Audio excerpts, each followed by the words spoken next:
আমার টক দই মিশানো হয়ে গেছে। এখন আমি পাত্র ঢেলে ফেলবো।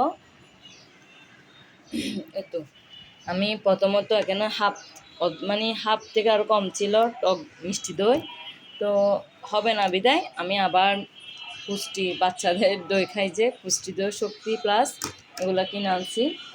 তো এখন আমি প্লাস্টিকের পাত্রে ঢালবো, কারণ আমার থেকে মাটির পাত্র নাই।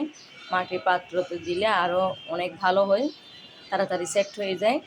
তো কি করব, ছিল একটা, এটা গ্যাসের চুলায় ইউজ করতে পারবো বলছিল, তো আমি কি জানি রান্না করতে নিছি, এটা মানে সাথে ফেটে গেছে।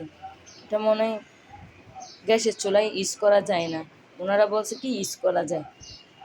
তো কিনছিলাম পুরো ব্যর্থ, মানে যেদিনই দিছি সেদিনেই এটা ফেটে গেছে। তো তাই জন্য আমি প্লাস্টিকের পাত্রে করতেছি। প্লাস্টিকের পাত্র হয় ওই, বিশেষ করে এটা একটু গরম অবস্থায় রাখতে হবে, এটাই। তো দেখেন আমি এই পাত্রটা নিয়েছিলাম, মনে করছি কি এটাতে নাও হতে পারে, তাই জন্য এটা নিয়েছিলাম। দেখতেছি যে এটাতে আরও অনেক আটবে, তা আমি ফুল করি নাই। আমি এখানে ছোটো বাটি, যেটাতে আগে মিষ্টি দই ছিল, এই বাটিতে আমি অর্ধেক ঢেলে দিয়েছি। তো একদম পারফেক্ট হয়েছে এখন। তো এখন আমি গরম অবস্থায় গরম জায়গায় রাখবো।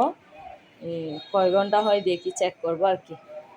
একদিনও লাগতে পারে, প্রায় রাত্রেও হতে পারে, জানি না কখন হয়। সনাতন পদ্ধতি তো একটু সময় লাগবে। আসসালামু আলাইকুম, আশা করি আপনারা ভালো আছেন। আলহামদুলিল্লাহ আমরাও ভালো আছি। যে যেখান থেকে আমার ভিডিওটি দেখতেছেন আপনাদেরকে অসংখ্য ধন্যবাদ। প্রতিদিনের মতো নিউ একটা ব্লগ নিয়ে আপনাদের সাথে চলে আসলাম। এখানে বাজিয়া, বেগুনি, পেঁয়াজু, এখানে জিলাপি। তো আজকে আলুর চপ বানায় নাই, কারণ এতগুলো ইফতার বেশি হয়ে যায়। আমরা 2জন মানুষ, আমার মেয়ে আজকে রোজা রাখে নাই, ও ছোটো মেয়ে তো অসুস্থ হয়ে যাবে, তো থাকতেও পারতেছে না, 2টা থাকছে কষ্ট করে।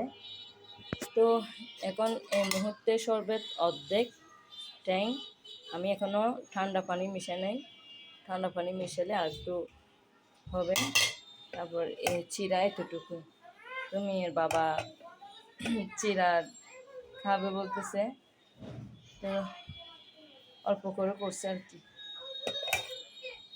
বেশি করিনি, একদম অল্প। এদিক রান্না বান্নার চলতেছে, কারণ ইফতারি রেডি হয়ে গেছে। তো এদিকে টক রান্না করতেছি, আর এদিক দিয়ে টক বাগার দিব, তাই জন্য তেল গরম দিছি। তো পানি পড়ছে মনে হয়, অনেক ফুটতেছে, তো আমি এদিক দিয়ে আসি নাই।